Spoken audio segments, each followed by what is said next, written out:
when I first got into the business back in 2005, I was new to the area. I actually grew up in Lancaster County, and had followed my wife out to Montgomery County. And one of the things that my broker had told me at the time was, and he had been very successful in geographic farming. So he said, you're going to want to identify a farm area to start working as one of your lead pillars, as one of your lead sources. So 15, 16 years ago, I started the process of developing a geographic farm and kind of built them out from there.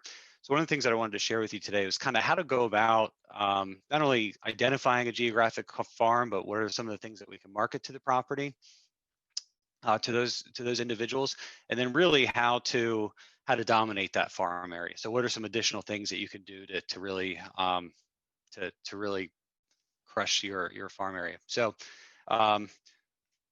that being said, how do you select does anybody here have a farm area? I guess you can raise your hand or put it in the chat. I don't know if I see anybody, but so one of the things that you're going to want to do is identify an area, right? And I'd say, to start out, you probably want to select an area of around 300 to 500 homes, okay? And it could be single-family homes, townhomes, condos. If you're up in the Pocono, market center, maybe one of the communities up there. So there's different ways to go about it. But you're going to identify that area. And then what you want to do is you want to figure out what is the annual turnover in that community. And then in an ideal world, we're looking for more than 5%.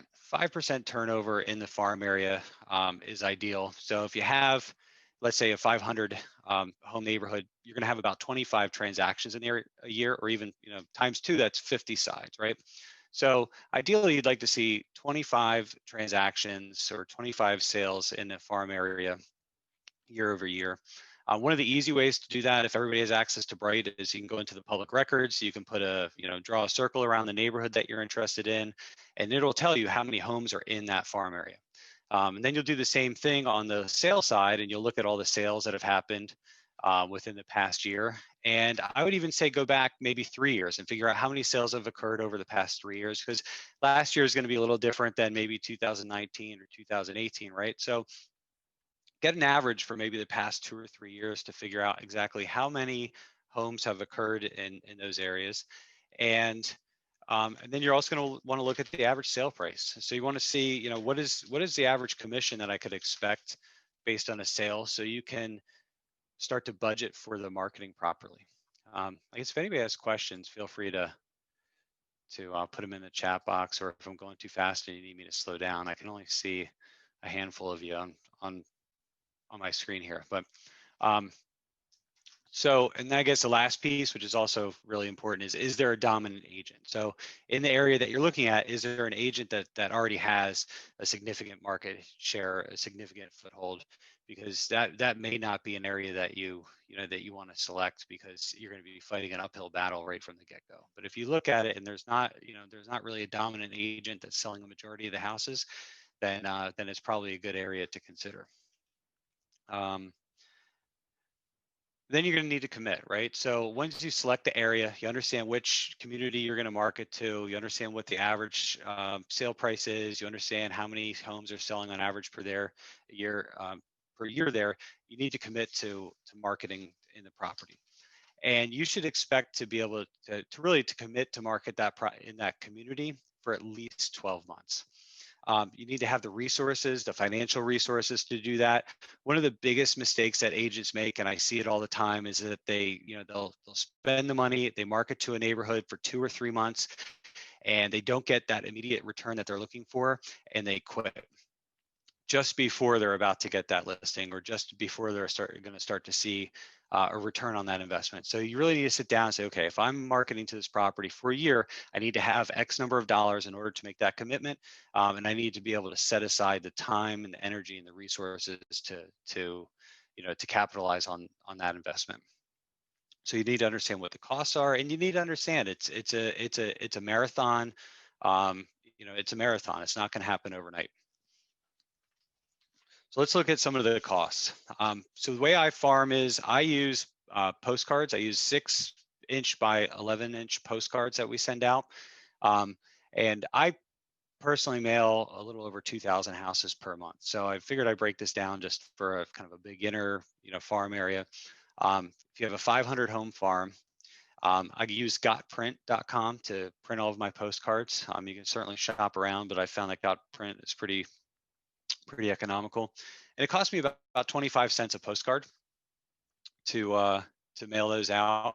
And then the bulk mail, okay, and I don't use the every door direct mail, which is cheaper. We actually put labels on each postcard and send them directly to the homeowner, and they're about 25 cents. So we're about $250 per mailing. When you're first getting started, you want to commit to at least 2 mailings per month. So you really want to saturate that market with your name, with your brand, with your message, and you need to commit to it's about $500 per month. So about a $6,000 investment, give or take, for your first year is what you could expect. Now, taking that into consideration, let's say you select a farm area where the average commission is $8,000 or $9,000, then the break even really is one sale. So if you're able to get one sale out of the community your first year, then it's a break even. And I think in an ideal world, you're looking for at least a 5x ROI. So you'd really want to strive for at least a 5 times return on that initial investment. 5 listings, or even a mix of listings and sales. Maybe you get a listing, you get a couple of buyers from it. I would think that would count as a return on that investment as well, right? So that's kind of what some of the costs are to be expected. The next piece is the marketing, right? So what is the message that you're going to send out to this community? I think a lot of that is, what are you going to send? When are you going to send it? What do the homeowners really want to know? I mean, most homeowners really only care about the value of their property, right? That's what they're most concerned about or what's going on in the market. You need to keep the message consistent. You're only going to have a couple of seconds. When somebody gets your postcard in the mail, they're going to look at it quickly. If it's something that resonates with them or they're thinking about selling, they may hold on to it. If not, it's going right in the trash can. So it's a numbers game. But again, you want it to have a big, bold call to action, something that they're going to see, that's going to get their attention, and certainly something that they're going to recognize twice a month for the first year. Things that sellers love to see are recent sales. So telling them about what's going on in the neighborhood. You can send just listed or just solds. Something of value, how to get your home ready for sale, or, things that are going on in the marketplace, or maybe even a community newsletter. What's going on in the community this quarter? Are there special events going on, or things that they should be aware of? And everything should be branded consistently as well. So I've got a few examples of the marketing that I typically send out. The first one here is just a simple just sold card. I've got the address of the property, the name of the community at the top. My call to action is thinking of selling or thinking about selling. So you'll see thinking about selling on really all of these pieces here. This is the front of the postcard. On the back, we've got a little bit of information about the property that we sold, how much it sold for, and again, the call to action.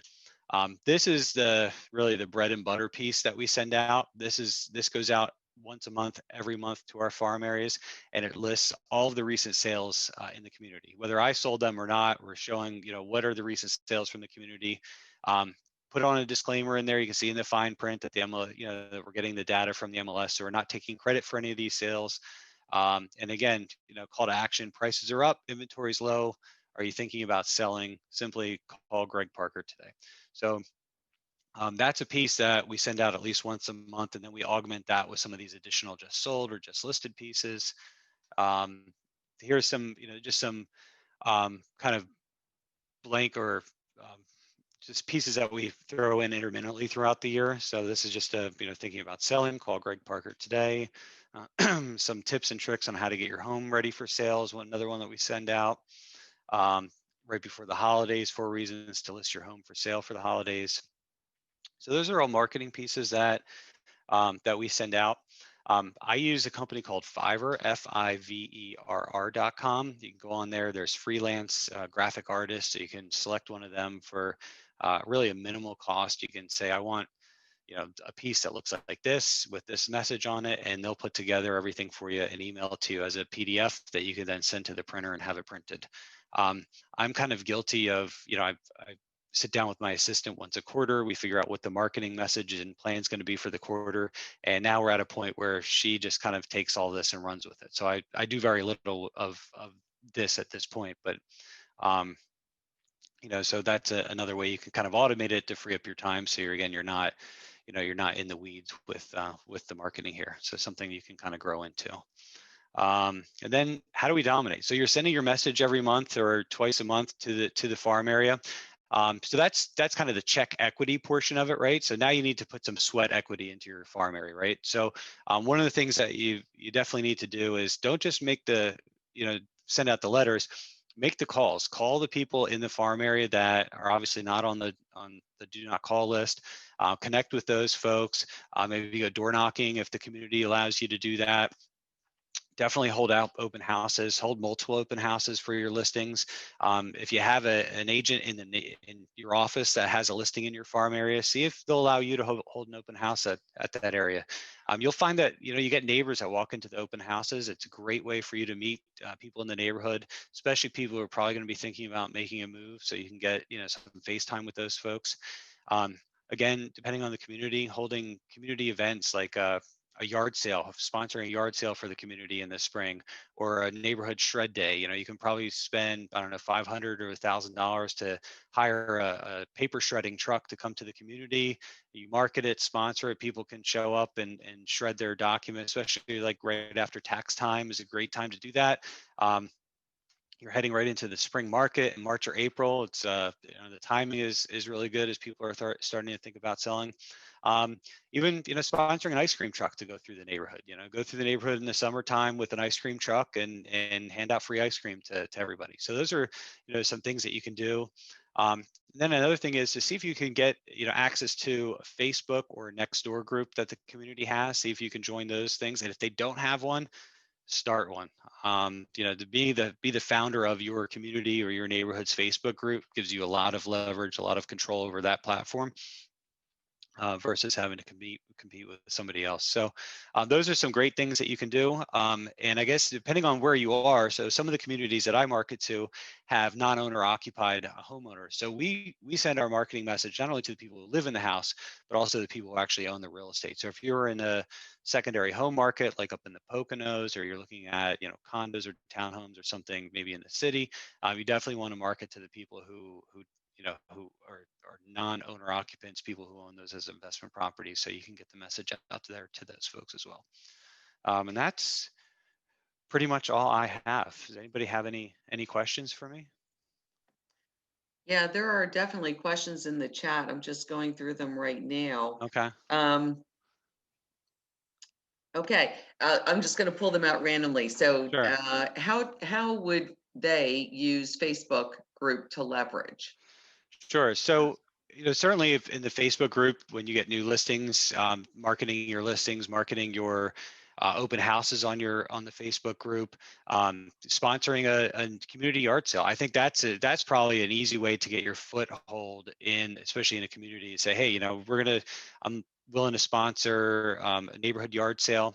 Get a couple of dates, out there, see which one works for the majority of people, and volunteer to put up the signs, place the ads, those kinds of things to drive traffic to the yard sale. And I think that's a great opportunity. I mean, you probably even leverage command to market the yard sale through a Facebook ad, right? So Mhm. that's something that a lot of homeowners don't have access to. So I think those are all great great opportunities for for you to get a foothold in. And then once you start to market, you don't want to oversaturate it, right? You don't want to say, here's my listing day after day, but again, provide something of value to the community that they can that they can use to their benefit. So you want to be the source, be the advocate for the neighborhood or the community. um, I think I had somebody asked about every door direct mail. Mhm. We used every door direct mail for a while. I didn't. I use the bulk mail or the business imprint mail now. It's a little more expensive, but I'm able to control where those pieces are going. It's not. I don't have to rely on the post office just haphazardly sticking a flyer in everybody's mailbox. And I think we get better return. And I've heard stories of those every door direct mail pieces ending up in the trash can at the post office and not getting delivered. So if I'm spending the money and the time to generate those pieces, and to, I want to make sure that they're getting to where they need to go. So I spend a little more money. It's about, I don't know, 8 or 10 cents more per piece to do it. So, but again, I know where it's going, and I'm able to target the non-owner occupants in the communities that we're marketing to as well. Mm. So that's also a benefit. So for the people on the call, mostly newer agents, how many would you recommend that they put in their geo farm? So I think a good start would be, 3 to 500 houses. If you can find a neighborhood that has 3 to 500 houses in it, or a geographic area that's 3 to 500 houses, whether, maybe it's, I don't know, here in Montgomery County, like, I don't know, North Wales Borough, which probably is a little bit more than 3 to 500, or a catchment for a school or an elementary school that you can target. And I think the real, the significant piece of it is you really need that turnover. So you need to have 3 to 5% turnover. If you're marketing to a neighborhood where nobody moves, you're just wasting your money. So you want, one of the first community that I started farming 16 years ago has about a 10% turnover rate. So I know that in that community, there's close to 30 listings every year. The price point is very low, so you've got to do a lot of business in order to get that ROI, but but the turnover rate's there. So and I've marketed to other communities where that turnover isn't there, and it's just, you're just wasting your money. Mm. So an ideal world, you have a medium price point, 3 to 500,000, let's say, with that high turnover. That's really the sweet spot, and it's tough to come by, but if you do the research, they're out there for sure. So there are questions on the research, a Yeah. couple in the chat right now, like what's the best way to research that information and how do we find the turnover rate? Sure. So what I do is I'll go into the public records. So I don't know if everybody uses Bright here, but we use Bright. So in the public records, I can go into a map search, and I can literally draw a circle around the community that I'm interested in, and that'll show me how many houses are in the neighborhood. And then what I do is then go into the MLS, and I do the same thing, draw the same circle around that neighborhood, and I do a search for how many homes have sold in that neighborhood over the past year, or really, and then I look over the past 3 years and divide that by 3. So once I know that, let's say there's, I don't know, 500 houses in a neighborhood, and we have, let's say, 30 sales. So I take 30 divided by 500, or 500 divided by 30, and that gives me about 6%. So that tells me there's about a 6% Mhm. turnover rate in that neighborhood, and that's how you go about calculating turnover. And Okay, then, that sounds like simple enough math. yeah, and And then same thing with in the MLS. If you click on the stats tab, it'll give you the average sale price in that community as well. So it'll give you the average sale price for the homes that have sold in there over the past year or 3 years, whatever it is. What does the conversation look like when you're calling people in the farm? So in an ideal world, it's going to be, the same as circle prospecting, right? So you're calling around, a recent listing or recent sale. So if you have one if somebody from your office has sold a house in the neighborhood recently, and then they'll allow you to do it, you can call around that recent sale or recent listing, and it's basically a circle prospecting call. Or if you're calling to promote a shred event, or hey, we're sponsoring a yard sale this weekend or in 2 weeks or whatever, see if there's any interest there. So I think those are some different types of calls that you can make, just to talk about what's going on with the market or home values in the neighborhood. If you have a buyer that's looking in the neighborhood, certainly you can make those calls, saying, hey, we've got a buyer that's looking to move into the neighborhood. Have you ever had any thoughts of selling? So those are some of the different types of conversations that you can have with folks. I just want to go back to when you opened up today's session. One of the most important things you said is the period of time you need to stick with this. Yeah, that's critical. I mean, and I've talked to agents about farming, and 2-3 months isn't gonna make it happen. So you really need to be in it for the long haul. 6 months in and you're not getting any sales, you still need to follow through and continue on in the process, and it'll happen eventually. So continue to measure your success. You also said in your presentation, one of the things was, is there a dominant agent in there? Yeah. So now you've been in business for a long time, tremendous success and excellent reputation. You're probably not the least bit timid about taking new. What would you say to the agents here? So, I mean, as far as, you know, trying to take market share from another agent. Yeah. Well, so I get, one of the areas that I started farming when I was actually had two very dominant agents in the neighborhood, and really, I was young and hungry and willing to outwork them. So, not only were we sending the literature through, but we were doing the open houses and making the calls and, getting involved in the community. So, I was able to do things that, the agents who were there had kind of, were, they were resting on their laurels a little bit, right? So they Mhm. were, and I think that that's certainly an opportunity, but you have to be, again, have to be willing to not only commit to the monetary process of it, to the mailing piece of it, but then you've also got to leverage, the sweat equity piece of it, the calls, the community events, and certainly, the open houses, I think, are when we're able to do, open houses again. But again, it's, an opportunity to do that, door knocking, et cetera. Again, really, Yeah, door knocking. Yeah, I was going to ask about that yeah, too. And I yeah, understand we're certainly hampered right now. sure. But is that an important part of your component to this? So admittedly, it's something that, it's the communities that I farm in they don't allow signs, and they don't allow, door knocking, solicitation. But I would say if there's an opportunity to do it, then yeah, absolutely. I mean, I think that's a no-brainer, because again, it's building relationships with the folks in the community, the people who, so they know who you are. So, when somebody's talking about selling, one of the neighbors, oh, that Greg Parker just knocked on my door the other day, gave me a lot of helpful information about, what's going on in the community, et cetera. So again, you want the folks talking in the neighborhood about, and to know who you are, certainly, because really the home value piece of it, anybody can jump on Zillow today, anybody can jump on online and get that information. So it's building the relationship, really being the resource in the community of, what's going on, and that you're selling the majority of the homes for sale.